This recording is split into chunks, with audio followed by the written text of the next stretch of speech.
This series is created solely for educational, informational, and historical purposes based on authentic Sira sources. The visuals, sound effects, editing style, and presentation are artistic representations intended to help viewers understand historical events and should not be considered exact depictions.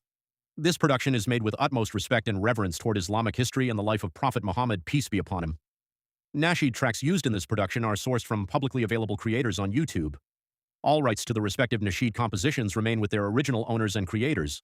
Appropriate credit will be provided where applicable. Copyright 2026 Infinity Studios, all rights reserved. Infinity Studios is the original creator and owner of this production. Unauthorized reproduction, redistribution, re-uploading, or use of any part of this video, including visuals, audio, editing, thumbnails, and original creative elements without prior written permission is strictly prohibited. Produced and presented by Faiz Umair Official, a production of Infinity Studios. The Greatest Life Ever.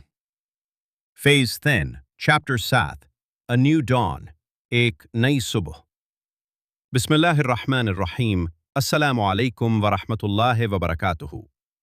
गुज़श्ता बाब में हमने देखा कि रसूलुल्लाह सल्लल्लाहु अलैहि वसल्लम Taif तशरीफ़ ले गए, जहां आप सल्लल्लाहु अलैहि वसल्लम को सख्त मुखालफत, पत्थराव और बेपनाह तकलीफ़ों का सामना करना पड़ा।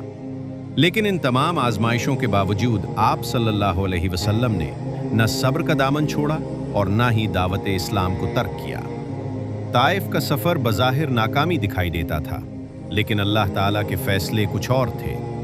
हर आजमाइश के बाद अल्लाह ताला अपने रसूल सल्लल्लाहु अलैहि वसल्लम के लिए एक नई राह खोल देता था। आज हम फ़ेज़ 3 के आखिरी बाब में दाखिल होते हैं, एक नई सुबह। रसूलुल्लाह सल्लल्लाहु अलैहि वसल्लम मक्का वापस तशरीफ़ लाए। कुरैश की मुखालफत पहले से ज़्यादा सख्त थी, लेकिन आप सल्लल्लाहु अलैहि वसल्लम की दावत पहले से ज़्यादा मजबूत थी।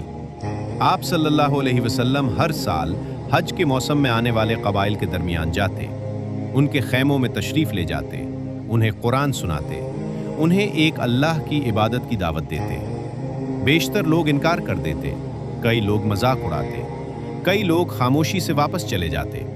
लेकिन रसूलुल्लाह सल्लल्लाहु अलैहि वसल्लम ने कभी उम्मीद नहीं छोड़ी, क्योंकि आप सल्लल्लाहु अलैहि वसल्लम जानते थे कि दिलों को हिदायत देने वाला सिर्फ अल्लाह ताला है। फिर एक दिन हज के मौसम में यसरब से 6 अफराद मक्का आए। ये लोग खज़रज कबीले से ताल्लुक़ रखते थे। रसूलुल्लाह सल्लल्लाहु अलैहि वसल्लम ने उनसे मुलाकात की। आप सल्लल्लाहु अलैहि वसल्लम ने उन्हें इस्लाम का पैगाम सुनाया, कुरान मजीद की आयात तिलावत फरमाई। उन लोगों ने निहायत गौर से सुना। फिर उन्होंने एक दूसरे से कहा, ये वही नबी हैं जिनकी खबर हमें यहूदी बरसों से देते आए हैं। उन्होंने फ़ौरन इस्लाम कबूल कर लिया। ये 6 अफराद अपने साथ सिर्फ ईमान ही नहीं लेकर गए, बल्कि एक नई उम्मीद भी लेकर गए। यसरब वापस पहुंचकर उन्होंने अपने ख़ानदानों और दोस्तों को इस्लाम के बारे में बताया। आहिस्ता आहिस्ता यसरब के घरों में इस्लाम का जिक्र होने लगा। 1 साल बाद 12 अफराद दोबारा मक्का आए। उन्होंने रसूलुल्लाह सल्लल्लाहु अलैहि वसल्लम के हाथ पर बैत की। ये इस्लामी तारीख़ में बैत अक़बा औला के नाम से मशहूर हुई। रसूलुल्लाह सल्लल्लाहु अलैहि वसल्लम ने हज़रत मुसब बिन उमैर रज़ी अल्लाह अन्हो को उनके साथ यसरब भेजा। हज़रत मुसब रज़ी अल्लाह अन्हो ने निहायत हिकमत, सब्र और इखलास के साथ इस्लाम की दावत दी। वो लोगों को कुरान सिखाते, नमाज की तालीम देते और उन्हें इस्लाम की खूबसूरती से रोशनास कराते। चंद ही महीनों में यसरब के हालात बदलने लगे। बड़े बड़े सरदार इस्लाम कबूल करने लगे। हर रोज़ किसी न किसी घर में कुरान की आवाज़ सुनाई देती। वो शहर जो कभी मुख्तलिफ कबाइल की दुश्मनियों में बटा हुआ था, अब अल्लाह के कलाम के ज़रिए एक होने लगा। फिर अगले साल हज के मौके पर यसरब से 73 मर्द और 2 ख़वातीन रात की तारीकी में अक़बा के मकाम पर रसूलुल्लाह सल्लल्लाहु अलैहि वसल्लम से मिले। ये मुलाकात इंतहाई खुफिया थी। उन्होंने रसूलुल्लाह सल्लल्लाहु अलैहि वसल्लम से अहद किया कि वो हर हाल में आप सल्लल्लाहु अलैहि वसल्लम की हिफाजत करेंगे। जिस तरह वो अपने अहले खाना की हिफाजत करते हैं, इसी तरह रसूलुल्लाह सल्लल्लाहु अलैहि वसल्लम की भी हिफाजत करेंगे। ये अजीम वाक़या बैत उक़बा सानिया कहलाता है। ये सिर्फ एक बैत नहीं थी, ये इस्लाम के रोशन मुस्तक़बिल की बुनियाद थी। ये ऐलान था कि अल्लाह का दीन अब सिर्फ मक्का तक महदूद नहीं रहेगा।